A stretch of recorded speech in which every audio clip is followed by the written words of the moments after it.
Hi friends, welcome to my channel Priyatarangalu audio stories in Telugu. ఈ channel మీకు నచ్చితే like చేసి, షేర్ చేసి, సబ్స్క్రైబ్ చేయండి. ఇంకా హైప్ చేసి కామెంట్ కూడా ఇవ్వండి. వంశీమోహనం పార్ట్ 31.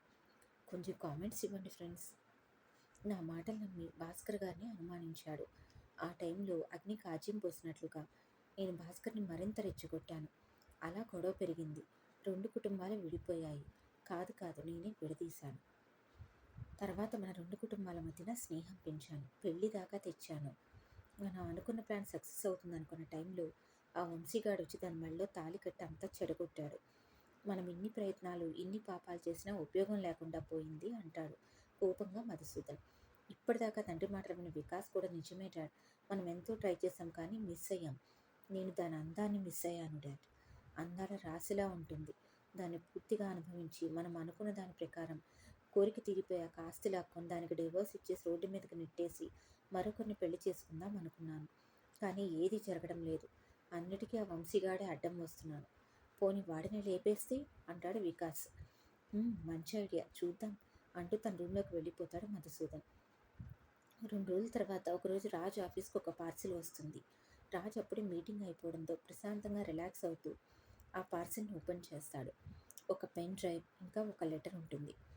ఇదేంటి పెన్ డ్రైవ్ ఉంది అనుకుంటూ రాజ్ ఆశ్చర్యపోతాడు.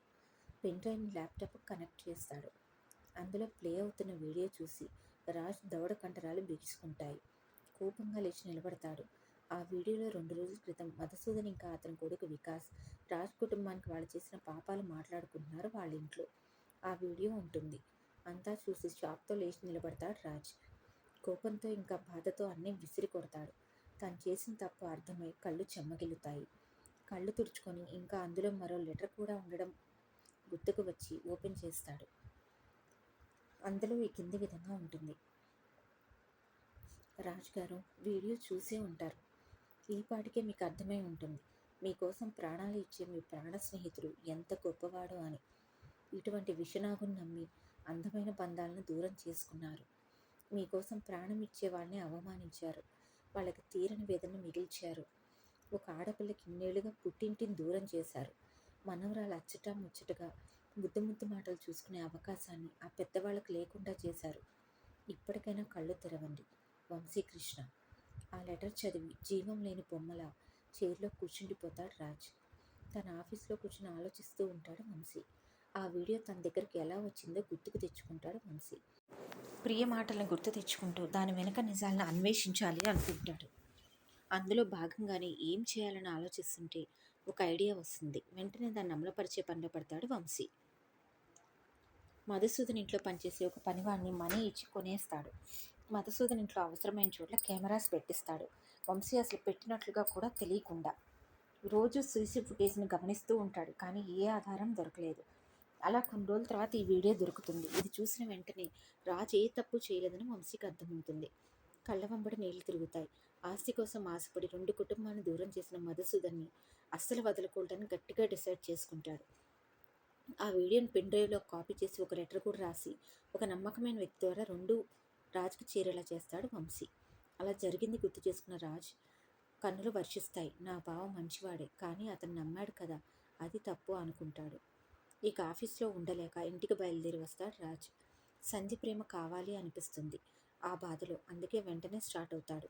ఇంటికి వచ్చిన రాజ్ చూపులు తన ప్రియమైన భార్య కోసం వెతుకుతాయి. కిచెన్లో సౌండ్ వస్తూ ఉండడంతో రాజ్ అడుగులు వేగంగా అటువైపు పడతాయి. కిచెన్లో పని చేసుకుంటూ ఉంటుంది సంధ్య. వెంటనే సంధ్య చేయి పట్టుకొని బెడ్రూమ్లోకి లాక్కొని వెళ్తూ ఉంటాడు రాజ్. ముందు ఉలిక్కి పడిన రాజ్ని చూసి మనసు కుదుటపడగా ఎక్కడికి రాజ్ అంటూ అడుగుతుంది. రూమ్లోకి రాగానే చేతిని వదిలిపెట్టి సంధ్య వైపు చూస్తాడు రాజ్. ఏమైంది రాజ్, అదీకాక ఈ టైంలో ఇంటికి వచ్చావు అంటూ అడుగుతుంది సంధ్య. సంధ్యని బాధతో గట్టిగా హగ్ చేసుకుంటాడు రాజ్. రాజ్ పట్టులో బాధ తెలుస్తుంటే సంధ్యకు కంగారు వచ్చేస్తుంది. అతను మాట్లాడకపోవడంతో వెన్ను నిమురుతూ ఉంటుంది. ఏమైందో అని ఆలోచిస్తూ. కొద్దిసేపటికి రాజ్ కన్నీరు తన వీపును తడుపుతుంటే కంగారుగా అతన్ని దూరం జరిపి అతని వైపు చూస్తుంది. ఏమైంది రాజ్, ఎందుకు కన్నీరు అంటూ అడుగుతుంది. సంధ్యను బెడ్ మీద కూర్చోబెట్టి తన చేతులు 2 పట్టుకొని నన్ను క్షమిస్తావా బంగారు అంటూ అడుగుతాడు. సంధ్యకి ఏమీ అర్థం కాక పిచ్చి పట్టేలా ఉంది. రాజ్, నాకు టెన్షన్గా ఉంది, ఏమైందో చెప్పవా ప్లీజ్ అంటూ అడుగుతుంది. చెప్పుడు మాటలు విని ఒక దుర్మార్గుడు నమ్మి నేను వాళ్ళని అపార్థం చేసుకున్నాను. వాళ్ళ ప్రేమకు నేను దూరం అవడం కాక ఇన్నాళ్ళు నిన్ను దూరం చేశాను. నీ పుట్టింటి వాళ్ళకు దూరం చేసి తప్పు చేశానుగా, నన్ను క్షమిస్తావా అంటూ బాధగా భార్యను చూస్తూ అడుగుతాడు. రాజులో మార్పుకు సంధ్య ఆనందపడిపోతుంది. అలా మాట్లాడకండి అంటూ తను కూడా ఏడ్చేస్తుంది. కొద్దిసేపటికి ఇద్దరూ నార్మల్ అవుతారు. ఇందుకు నీకు విషయం ఎలా తెలిసింది రాజ్? రాజ్ ల్యాప్టాప్ తీసుకుని తన దగ్గర ఉన్న పెన్ డ్రైవ్ కనెక్ట్ చేసి వీడియో ఆన్ చేస్తాడు. అంతా చూసి సంధ్య భయంతో వణికిపోతుంది. తన భుజం చుట్టూ చేయి వేసి తను ఉన్నాను అన్నట్లుగా కళ్ళార్పుతాడు రాజ్. వాళ్ళ వంశీని కూడా చంపుతామంటున్నారండి అంటుంది ఏడుస్తూ. నేను చూసుకుంటాను, నా మీద నమ్మకం ఉంచి నువ్వు ముందు ఏడు పాపు అని చెప్తాడు. సరే అంటూ నెమ్మదిగా తమాయించుకుంటుంది. వంశీ ఇచ్చిన లెటర్ కూడా ఇస్తాడు. సంధ్య అయోమయంగా ఆ లెటర్ తీసుకొని చదువుతూ ఉంటుంది. మొత్తం చదివి మౌనంగా రాజ్ వైపు చూస్తుంది. రాజ్ చిన్నగా నవ్వి, ఈ లెటర్ జాగ్రత్తగా దాచు, నా బావమరిది నాకు రాసిన ప్రేమలేఖ అంటూ నవ్వుతాడు. సంధ్య కూడా అంతా మర్చిపోయి గట్టిగా నవ్వేస్తుంది. తర్వాత సంధ్య లేచి రాజును గట్టిగా హత్తుకొని సారీ చెప్తుంది. నువ్వు నాకెందుకు సారీ చెప్తున్నావు? నేను తప్పు చేశాను, నీ దగ్గర ఒక విషయం దాచాను అంటుంది సంధ్య. అతను అర్థం కాక చూస్తుంటే సంధ్య చెప్పడం మొదలు పెడుతుంది.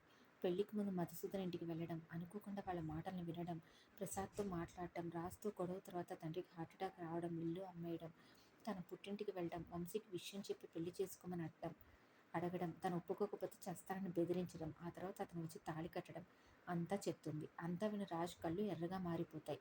కోపంతో సంధ్య చెంప మీద లాగిపెట్టి కొడతాడు. చెంప మీద చేయి వేసుకుని ఏడుస్తూ ఉంటుంది సంధ్య.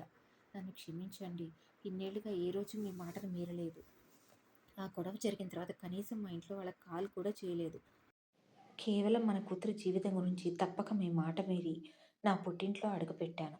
మీకోసం అతను ప్రాణాలు అడ్డుగా పెట్టాడని మీరు బలంగా నమ్మారు అతన్ని. కానీ అతని గురించి ఏం చెప్పినా మీరు వినేలా లేరు. నాకు మరో దారి కనపడలేదు. వెరీ సారీ అంటూ రాజును హత్తుకొని గట్టిగా ఏడుస్తుంది సంధ్య. సంధ్య బాధను చూడలేక తన చుట్టూ చేతులు వేస్తాడు రాజ్. భర్త చేతులు తనని ప్రేమగా చుట్టుకోగానే ఇన్ని రోజులుగా రాజును మోసం చేశాను అని తనలో తనే మదనపడిన బాధ అంతా ఒక్కసారిగా బయటకు వచ్చి మరింత గట్టిగా ఏడుస్తుంది సంధ్య. నువ్వు నా మాట మీరావు, నాకు చెప్పకుండా ఇదంతా చేశావు అని నిన్ను కొట్టలేదే. వంశీ రాకపోతే చావడానికి సిద్ధపడ్డావు చూడు, అందుకు కొట్టాను. నన్ను నా కూతుర్ని వదిలేసి వెళ్ళిపోవాలని ఎలా అనిపించింది? అసలు అలా ఎలా అనుకున్నావు? ఈ రాజు నువ్వు లేకుండా ఉండలేడని నీకు తెలుసు కదా అంటాడు చీరబోయిన గొంతుతో మరింత గట్టిగా సంధ్యని హత్తుకుంటూ.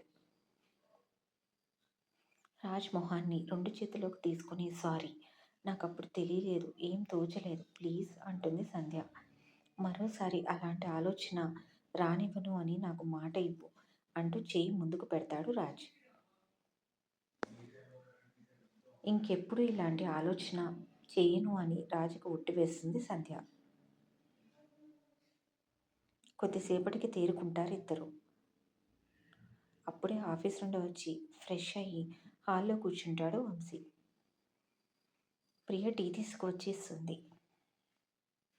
ఇంతలో భాస్కర్ కూడా రావడంతో వేదవతి, ప్రియ భాస్కర్ కూడా టీ ఇచ్చి వాళ్ళు కూడా తీసుకొని వచ్చి హాల్లో కూర్చుంటారు. ఏంట్రా ఈరోజు కొంచెం ముందు వచ్చావు ఇంటికి అంటూ అడుగుతాడు భాస్కర్. నేను అదే అడుగుదామని అనుకుంటున్నాను గ్రాండ్పా అంటూ వంశీ వైపు చూస్తుంది ప్రియ. టీ కప్ పక్కన పెట్టి మీకు ఒకటి చూపించాలని ముందుగా వచ్చాను నాన్న అంటూ ల్యాప్టాప్ బయటికి తీసి టేబుల్ మీద పెట్టి దానికి పెన్ డ్రైవ్ కనెక్ట్ చేసి వీడియో ఆన్ చేస్తాడు.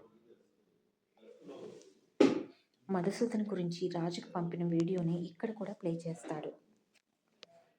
అది రన్ అవుతూ ఉంటే అందరూ ఆశ్చర్యంతో చూస్తూ ఉంటారు. అందరికీ మధుసూదన్ మీద కోపం వస్తుంది, ఇంకా బాధగా కూడా అనిపిస్తుంది. పచ్చగా ఉన్న రెండు కుటుంబాలను దూరం చేశాడు అని. రాజ్ తప్పు లేదని తెలిసి భాస్కర్ మనసంతా ప్రశాంతంగా మారిపోతుంది చాలా ఏళ్ల తర్వాత. అదే సమయంలో తనను నమ్మనందుకు బాధ కూడా వేస్తుంది. వీడియో అయిపోగానే అందరూ మౌనంగా ఉంటారు. ప్రియ కళ్ళ వెంబడి నీళ్ళు కూడా వస్తాయి. తన తండ్రి తప్పు లేదు అన్న ఆనందంతో వంశీకి థ్యాంక్స్ చెప్తుంది కళ్ళతోనే. చిన్నగా నవ్వుతాడు వంశీ అది అర్థం చేసుకుని. నిజానిజాలు తెలియాలి అని చూపించాను అంతే. ఎక్కువగా ఆలోచించకండి అంటూ చెప్పి ల్యాప్టాప్ క్లోజ్ చేసి రూమ్లోకి వెళ్ళి బ్యాగ్ లోపల పెట్టి బయటికి వస్తాడు. హాల్లోకి వస్తూ అనుకోకుండా గుమ్మం వైపు చూసి బొమ్మలా విసుగుపోతాడు షాక్తో వంశీ. గుమ్మంలో రాజ్, సంధ్య నిలబడి ఉంటారు. వంశీ వైపు ఇద్దరు ఎంతో ప్రేమగా చూస్తూ ఉంటారు. వంశీ ఇంకా షాక్లోనే ఉంటాడు.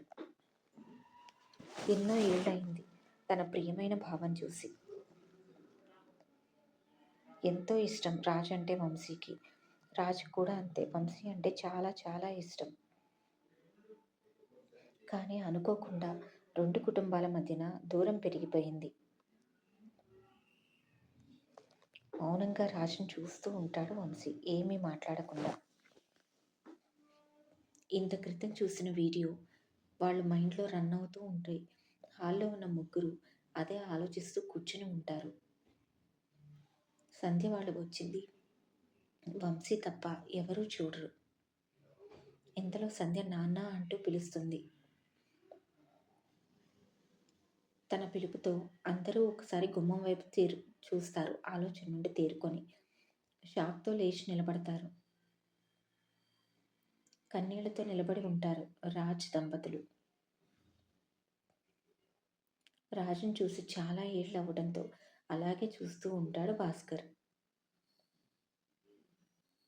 కానీ తన వలన తనకు ఆపరేషన్ చేయించడానికి తన భార్య పడిన కష్టం గుర్తుకు వచ్చి మౌనంగా నిలబడి ఉంటాడు.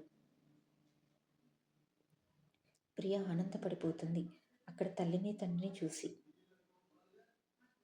సంబరంగా ఒక అడుగు ముందుకు వేయబోయి మరలా వెంటనే ఆగిపోయి వెనక్కి తిరిగి వంశీ వైపు చూస్తుంది. వంశీ వెళ్ళమని సైగ చేయగానే తన వెంటనే 2 అంగల్లో పరుగున వెళ్ళి రాజుని డాడ్ అంటూ చుట్టేసి ఏడ్చేస్తుంది. కూతుర్ని ప్రేమగా హత్తుకుంటాడు రాజు కూడా కన్నీళ్లతో. ఎలా ఉన్నావురా అంటూ అడుగుతాడు ప్రేమగా నుదుటి మీద ముద్దు పెట్టుకొని. నాకేమి సూపర్ అంటుంది ప్రియ హ్యాపీగా. మెల్లగా ప్రియని పక్కకు జరిపి సంధి చేయి పట్టుకొని లోపలికి అడుగు పెడతాడు రాజ్ సతీ సమేతంగా. అది చూసిన అందరి మనసులు తెలియకుండానే ఆనందంతో నిండిపోతాయి. కానీ మిగతా ముగ్గురు మౌనంగా అంతే చూస్తూ ఉంటారు. రాజ్ సంధి చేయి వదిలి భాస్కర్ వైపు అడుగులు వేస్తాడు. భాస్కర్ మౌనంగా చూస్తూ ఉంటాడు. రాజు వెంటనే కిందికి వంగి భాస్కర్ కాళ్ళకి నమస్కారం చేస్తాడు. నన్ను క్షమించండి మామయ్య అంటూ. భాస్కర్తో సహా అందరూ షాక్ అవుతారు. వెంటనే రాజును పైకి లేపి మొహం పక్కకు తిప్పుకుంటాడు భాస్కర్. రాజు వెంటనే భాస్కర్ని హక్ చేసుకుంటాడు. కళ్ళ వెంట నీళ్లు కారుతూ ఉంటాయి. గొంతు చీరపోతుంది. ప్లీజ్ నన్ను క్షమించండి. చేసింది చిన్న తప్పు కాదు. ఒక దుర్మార్గుని నమ్మి నా అనే వాళ్ళని దూరం చేసుకున్నాను. ఒక్కసారి కూడా ఆ టైంలో మీరు ఆ పని చేసి ఉండరు అని నేను ఆలోచించలేకపోయాను. నా వల్ల మీ హెల్త్ పాడైంది. ఉన్నదాన్ని కోల్పోయారు. చాలా మానసిక సంఘర్షణకి లోనయ్యారు. ఇంకెప్పుడు ఇలా చేయను మామయ్య, ప్లీజ్ ఈ ఒక్కసారికి మీ బిడ్డలా అనుకుని ఒక తండ్రిలా నేను చేసిన తప్పును క్షమించండి అంటూ అప్పటిదాకా గుండెల్లో దాచిన బాధను బయటికి తెస్తూ ఏడ్చేస్తాడు రాజ్ భాస్కర్ని అలా హక్ చేసుకుని. అందరి కళ్ళలో నీళ్ళు వచ్చేస్తాయి ఆ దృశ్యం చూసి. ఇక రాజ్ బాధని చూడలేకపోతాడు భాస్కర్. తను కూడా రాజ్ చుట్టూ చేతులు వేసి ఇన్నేళ్లుగా గుండెలో గూడు కట్టుకుపోయిన బాధని కన్నీళ్ల రూపంలో విడుదల చేస్తాడు భాస్కర్. భాస్కర్ తన చుట్టూ చేతులు వేయగానే మరింత ఎమోషనల్ అవుతాడు రాజ్. ఇక చాలు రాజ్, వద్దు, ఈ కన్నీళ్ళు నేను చూడలేను, జరిగింది మర్చిపోదాం అంటాడు రాజ్ని తన నుండి దూరం జరిపి తన కన్నీళ్లు తుడుస్తూ భాస్కర్. మౌనంగా ఉంటాడు తనను తాను తమాయించుకుంటూ రాజ్. అందరూ కుదిరిపడిన మనసుతో కన్నీళ్లు తుడుచుకుంటారు. ఇక ఎప్పుడైనా తెలియక తప్పు చేస్తే దూరం పెట్టకండి మావయ్య, నాకన్నీ మీరే కదా, నా తప్పు నాకు తెలియచేయండి అంటాడు రాజ్ దిగులుగా భాస్కర్ వైపు చూస్తూ. ఇక తప్పు చేస్తే నువ్వు చెప్పినట్లుగానే దూరం పెట్టను, నాలుగు తగిలించైనా దారిలో పెడతాను అంటాడు చిన్నగా నవ్వుతూ భాస్కర్. రాజ్ కళ్ళు తుడుచుకుంటాడు. ఆ మాటలకి తన మనసు చెప్పలేనంత ప్రశాంతంగా మారిపోతుంది. వేదవతి దగ్గరకు వచ్చి చేతులు జోడిస్తాడు రాజు సారీ అంటూ. వేదవతి వెంటనే తన చేతులు పట్టుకుంటుంది వద్దు బాబు అంటూ. జరిగిందేదో జరిగిపోయింది, ఇక వదిలేద్దాము అంటుంది తను కూడా. సంధ్య వైపు చూస్తాడు రాజ్. సంధ్య మనసు చాలా ఏళ్ల తర్వాత కళ్ళల్లో ఇంకా మనసులో ప్రశాంతత చూసి రాజ్ మనసు నిండిపోతుంది. ఫైనల్గా వంశీ వైపు చూస్తాడు రాజ్. వంశీ వెంటనే మొహం పక్కకు తిప్పుకుంటాడు. నవ్వుకుంటూ తన దగ్గరకు వస్తాడు వంశీ. నవ్వుకుంటూ వంశీ దగ్గరకు వస్తాడు రాజ్. ఎంతైనా తన ప్రియమైన బావమరిది కదా, దగ్గరకు వచ్చి తనను ఒకసారి అపురూపంగా చూస్తాడు. చక్కగా అందంగా ఉన్నాడు, తన కూతురికి సరిజోడుగా. నీకు సారీ చెప్పకూడదురా, చిన్నవాడివి కదా, మిస్ యూ సో మచ్ చిన్న అంటూ గట్టిగా హత్తుకుంటాడు వంశీని రాజ్. చిన్నప్పుడు తన ముద్దుగా అలానే పిలిచేవాడు రాజ్. ఇన్నేళ్ల తర్వాత మరలా ఆ పిలుపు విని వంశీ కళ్ళు వర్షిస్తాయి. నిజం తెలుసుకున్న వెంటనే తమ కోసం పరుగున వచ్చిన తన తల్లిదండ్రుల్ని తన కోసం పరుగున వచ్చి తన తల్లిదండ్రులను క్షమాపణ అడిగిన రాజ్ వ్యక్తిత్వం ముందు వంశీ కోపం ఓడిపోతుంది. రాజ్ మీద కోపం తన ఇంట్లో అడుగుపెట్టినప్పుడే పోయింది.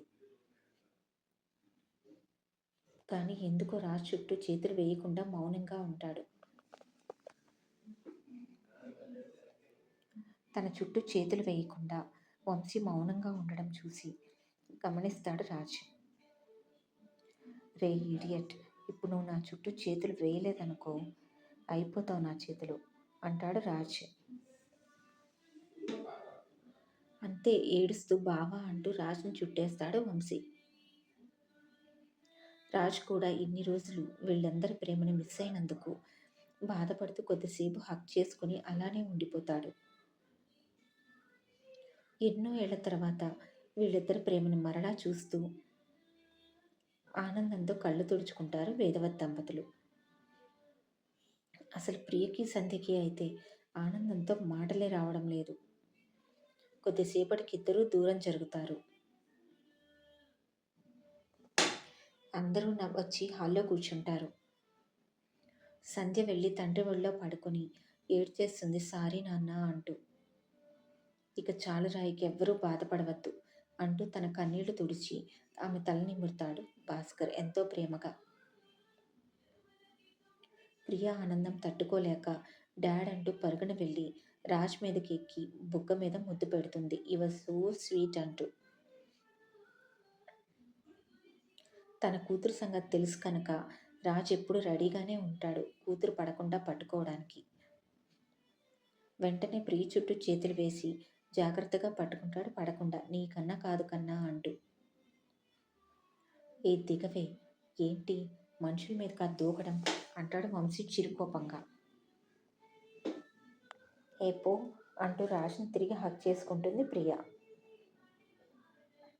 అందరూ నవ్వుకుంటారు వాళ్ళని చూసి. ఇంతలో ప్రియకి ఏదో గుర్తుకు వచ్చినట్లుగా చెంగున కిందకి దూకి డాడ్, నువ్వు నా చేతి టీ తాగలేదు కదా, నేను అన్నీ చేసుకున్నాను తెలుసా అంటుంది సంబరంగా. అవునా తల్లి, మరి నా చిన్ను చేతి టీ నేను కూడా తాగవచ్చా అంటూ అడుగుతాడు రాజ్ నవ్వుతూ. ఇప్పుడే తెస్తానంటూ తూనీగలా కిచెన్లోకి పరిగెడుతుంది ప్రియ. ప్రియ కళ్ళలో ఈ ఆనందం కోసమే ఇన్ని రోజులుగా తనకు దగ్గర అవ్వలేదు వంశీ. ఇప్పుడు తన స్వచ్ఛమైన నవ్వు చూసి వంశీ మనసు తృప్తితో నిండిపోతుంది. వంశీ ప్రియని అలానే ప్రేమగా చూస్తూ ఉండడం చూసి తన కళ్ళల్లో కూతురు పైన వెలకట్టలేని ఆ ప్రేమను చూసి రాజ్కి తనను తాను చూసుకున్నట్టే ఉంటుంది. తనకు కూడా అంతే. సంధ్య అంటే అంతే ప్రేమ. రే, ఏంట్రా నా కూతురికి దిష్టి పెడుతున్నావు అంటాడు మనసులో నవ్వుకుంటూ, పైకి చిరుకోపంగా రాజ్. నీ కూతురు అందగత్త మరి అంటాడు వంశీ వెటకారంగా.